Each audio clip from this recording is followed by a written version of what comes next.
Welcome to my PowerPoint presentation for Examining Practice 2, Dancing Art. My name is Sean Dahlberg, and this will be a narrative exploration of my research throughout this past semester. Welcome to my PowerPoint presentation for Examining Practice 2, Dancing Art. My name is Sean Dahlberg, and I will be walking you through narratively on my research leading up to my final project. Enjoy.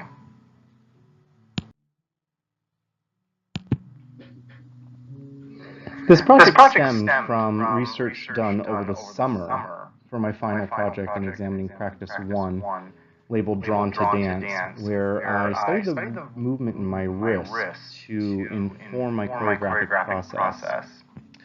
I ended up making 7 different pieces of art with charcoal and ink on blank canvases. In doing that, I filmed my wrists.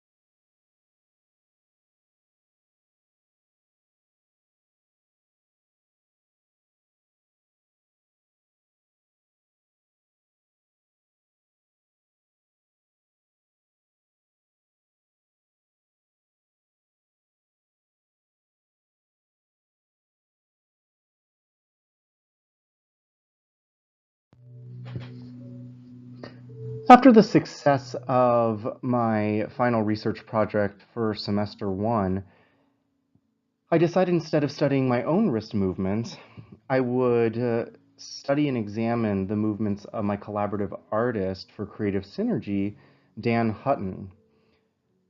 The slide you see behind the text is a work that he created in response to a piece of choreography I produced back in 2012 called Complacency. It was interesting because the piece was all women, 5 of them to be exact. His interpretation of the movement and the mood of the piece, he created an erotic piece of male art in the depiction of what he saw in the video.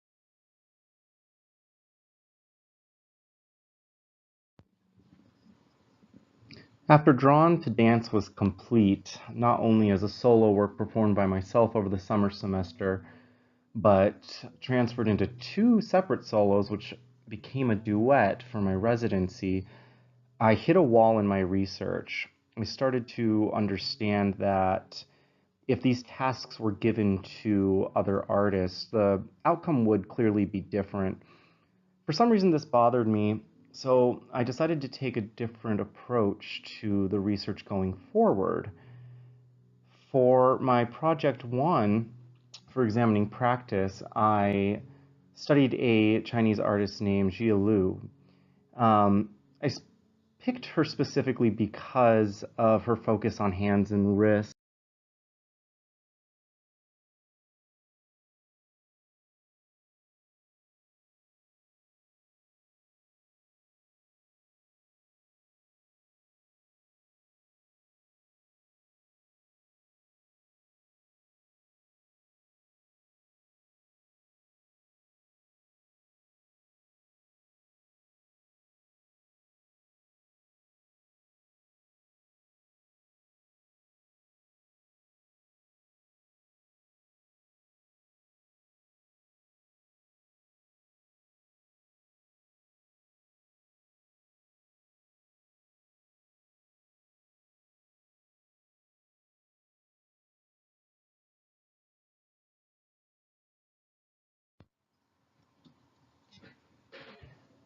In this section of my research this semester, I hit yet another wall. I decided to stop my research in examining wrists and hands and how that informed my choreographic process. And I went through my notes and reminded myself of the Gestalt theory that we studied over the summer. So I looked at what made the picture, all the components. I broke down color. This was my first attempt at what I'd like to call my assignment tour. I ended up assigning different movement qualities to the color to hopefully inform a score or mapping for a movement quality.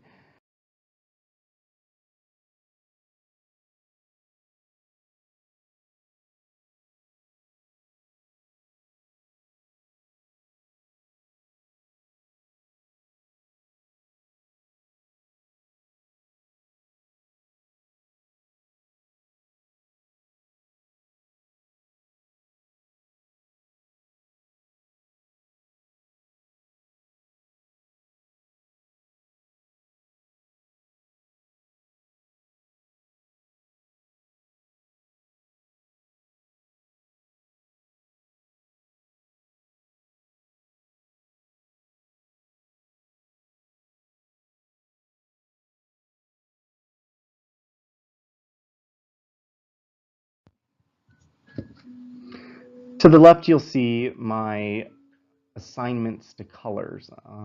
Yellow was more pedestrian, walking, simple arm gestures that you would see in public. Green had anything to do with a turn, a pirouette, a chaîné. Pink was anything my kind of quirky style, fast movement, non-descriptive. Purple was airborne, jumps, leaps, pas de chas. Blue was any sort of floor work. Red was a balance. Also, we discovered there was a motif created when balancing, and that was this leg grab that you'll see in the solos. Orange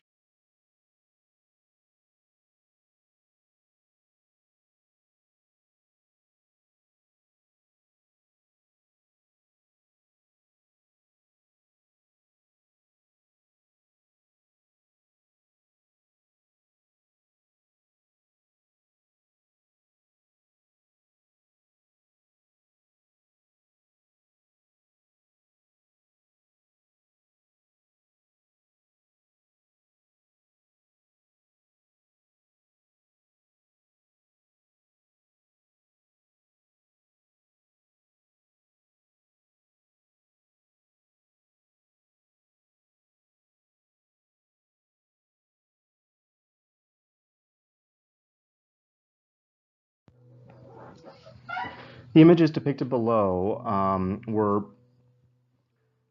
scoring techniques and approaches that were presented to us by Fabiano Coloro over the summer. And it really assisted in my creating the next step for my final project. At this point, I was aware that the intersection of my courses was actually unbeneficial to my progress in examining practice. It got overwhelming.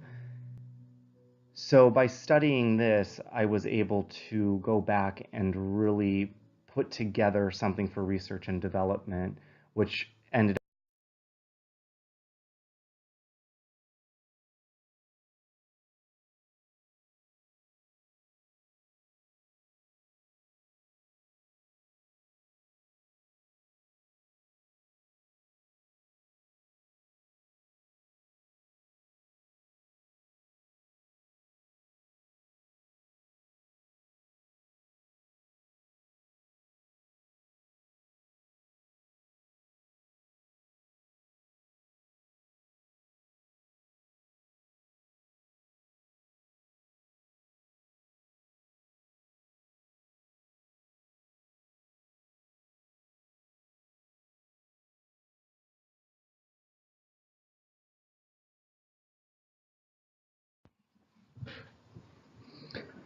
In this part of my research, I created my own scoring process by using 5 simple techniques in creating visual art, 5 lines, you could say. I was able to assign 5 movement positions with those lines. As you can see, the image on the right, a simple down to up curve line, I assigned a 5th position, 5th en avant to be exact. Second one was up to down, same curved line. These lines can be placed anywhere on a page. That was a head grab that I assigned to the dancers. 3 is a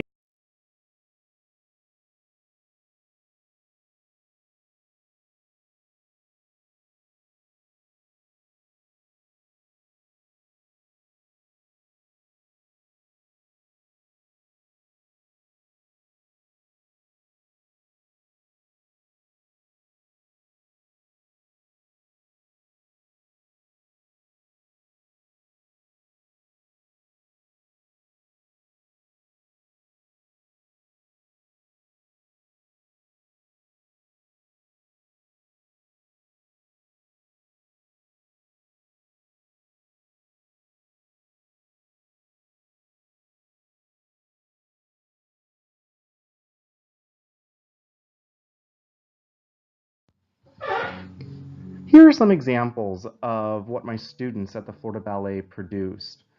As you can see, with those 5 options, you can create almost anything. The one on the right was a tree. At this point in the exercise, I asked them to remember the numbers of the lines that were assigned. This was due to the mapping that would come next, which you would follow the numbers on the page.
These are pictures of the 5 movement phrases, or qualities rather, assigned with the lines.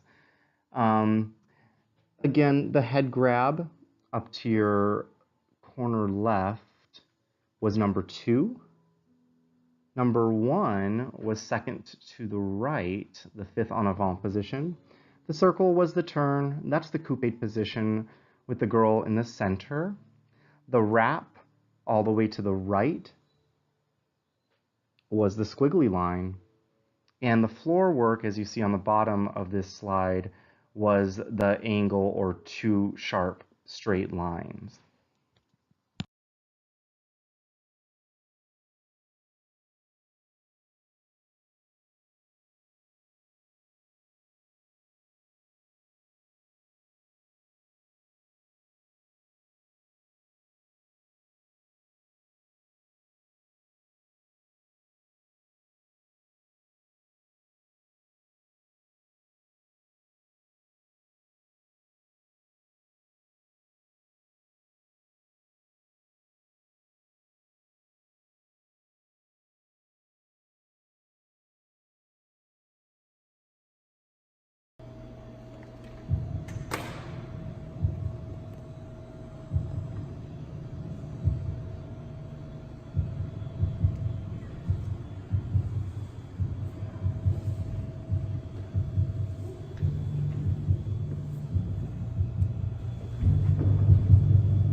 With simple directions from me, we were able to put together dances in a very minimal amount of time. These movement phrases and experiments were incredibly successful. The order of which they danced was picked at random. They shuffled their papers, and I picked them one at a time, and that was the number that they would present their solos in as a group.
The second experiment consisted of them changing facings in a circle.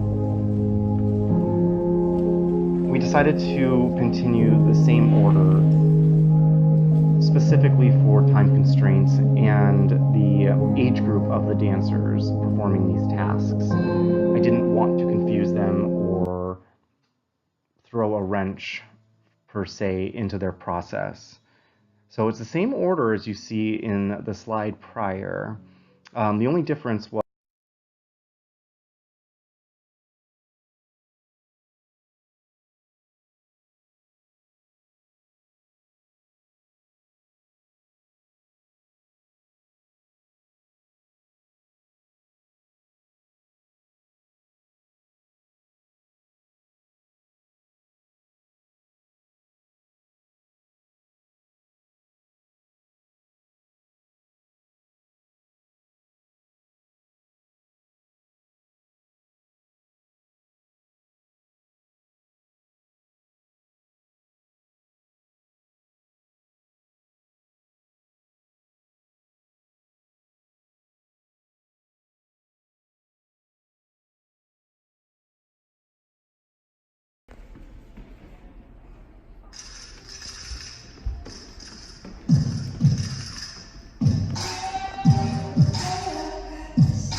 the exciting thing about this research was where it led me.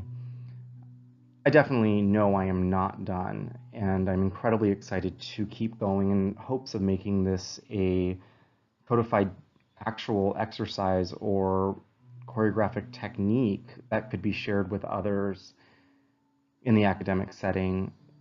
And I have a picture of the Mona Lisa to the right because in those same 5 lines I presented to my participants, you can find in that painting. Obviously, the circle being her eyes, the curved line of her hair, the curved line of her head, and